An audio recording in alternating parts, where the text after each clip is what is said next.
হ্যাঁ হ্যাঁ আব্দুল, এই 20 কোটি টাকা পাঠায় দে। হ্যাঁ ঠিক আছে, ওকে ওকে। এই ফকিরের বাচ্চা, তোর সাহস হয় কি করে? হ্যাঁ, তুই আমার 28 লক্ষ টাকার গাড়ির উপরে নোংরা বস্তাটা রাখছস। এই ভিখারি বাচ্চা, কোথা থেকে আসছিস তুই? তোর সমস্যা কি? আরে বাপ রে বাপ, কি এমন ভাঙাচুরা গাড়ি, এটার দাম কি 28 লাখ টাকা হবে নাকি? কি বুংবাং বলতেছেন? ভিখারির বাচ্চা, যত বড় মুখ নয় তত বড় কথা না। হ্যাঁ, 28 লক্ষ টাকা জীবনে চোখে দেখছস? মাত্র 28 লক্ষ টাকা বলতেছস, আর ভাঙাচুরা গাড়ি কোনটাকে বলতেছস? হ্যাঁ, জীবনে এরকম গাড়িতে উঠছস? ভিখারির বাচ্চা কোথাকার, বড় বড় কথা বলতে আসছে। দেখে তো মনে হচ্ছে টোকাই, রাস্তায় পড়ে আছিস, খেতে পাস না ঠিক মতো, আবার আসছস আবার গাড়ি নিয়ে উল্টাপাল্টা বলতে। না শোনেন ম্যাডাম, আপনার ব্যবহারটা একটু ভালো করেন। আপনার মধ্যে অনেক অহংকার। এই যে আপনার গাড়ি না, এরকম গাড়ি 10-20টা আমার অফিসের নিচে পড়ে আছে, বুঝতে পারছেন? ওরে বাবা, তাই নাকি? তোর অফিসের নিচে 10-12টা এরকম গাড়ি পড়ে আছে? ও, তাহলে তো তুই অনেক বড় লোক। তা তুই যদি এত বড় লোক হস, তাহলে তুই কি পড়ে আছিস? হ্যাঁ, ছিঁড়া একটা গেঞ্জি, দেখে তো মনে হচ্ছে যে রাস্তার টোকাই, ঠিক মতো খেতে পাস না, মানুষের কাছ থেকে হাত পেতে টাকা নিয়ে তারপরে খাস। আর এই বস্তার মধ্যে কি? হ্যাঁ, এই বস্তার মধ্যে কি? রাস্তার ওই যে পলি, তারপরে হচ্ছে যে বিস্কিটের প্যাকেট ট্যাকেট এগুলো পড়ে থাকে, সেগুলো টোকায় নিয়ে আসছিস না? আর এখানে কেন আসছিস? যে নোংরা পরিষ্কার করতে?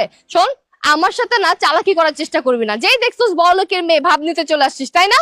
শোনেন, আমি একটা মিশনে আছি, আমার মিশন শেষ হলে আমি ড্রেস পাল্টাই ফেলবো। কিন্তু আপনার ব্যবহার শুনে মনে হচ্ছে আপনার মধ্যে অনেক অহংকার। ও আচ্ছা, মিশনে আসছিস না? এই তুই আমাকে বোকা মনে হয়? হ্যাঁ, তোর কি আমাকে দেখে বোকা মনে হচ্ছে? তুই আমাকে যা বলবি তাই বিশ্বাস করবো? দেখ ভিখারির বাচ্চা, তোদেরকে আমি খুব ভালো করে চিনি। ভালো ভালো এখান থেকে যা, নাহলে লোকজন ডেকে কিন্তু গণধোলাই দেওয়াবো। আচ্ছা আচ্ছা ঠিক আছে, আমি এখান থেকে যাচ্ছি।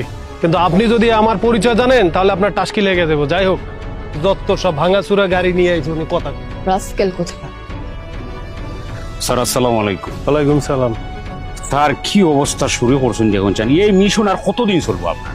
এই তো আর কিছুদিনের মধ্যেই শেষ হয়ে যাবে। আচ্ছা স্যার, একটা কথা কই আপনারে, আপনার কিন্তু যথেষ্ট পরিমাণ বয়স হয়েছে। হ্যাঁ, আপনার কি তা বিয়াও করতা নানি, খালাম্মা বাসাত কত কষ্ট করুন। সৌর সাহেব, বিয়ে তো করতেই চাই, আসলে ভালো মেয়ে খুঁজে পাচ্ছি না। এমন একটা মেয়েকে দরকার যে আমার মায়ের সেবা যত্ন করবে। সেরকম একটা মেয়ে পেলে অবশ্যই বিয়ে করবে। স্যার আমি একটা কথা কই, আমি মার্কেট প্লেসে কিন্তু অনেক কাজ করি। আমি যদি একটা ভালো মেয়ে পাই, আপনার খান্দাত কিন্তু আমি লই আইমু। পঞ্চায়েত কিতা করবা? আচ্ছা ঠিক আছে, আপনি দেখেন, যদি ভালো মেয়ে পাই আমার মায়ের সেবা করতে পারে তাহলে বিয়ে করে ফেলবো। আপনি এখন যান, আমার কাজ আছে। ঠিক আছে স্যার, আপনি ভালো থাকবা স্যার। আসসালামু আলাইকুম। ওয়ালাইকুম সালাম। আরে সুমাইয়া, আরে দোস্ত, তুই কি অবস্থা, কেমন আছিস? আমি অলওয়েজ অল টাইম ভালো আছি। তোরে দেখলে আমার মায়া লাগে। তোর তো বিয়ার বয়স হয়ে গেছে, তুই বিয়া খরচ নাকি তাহলে হোসাইন? দোস্ত, তুই তো জানিস আমার পছন্দ কত টাফ ব্যাপার, আমার সবাইকে ভালো লাগে না। আর তাছাড়া আমি যে বিয়ে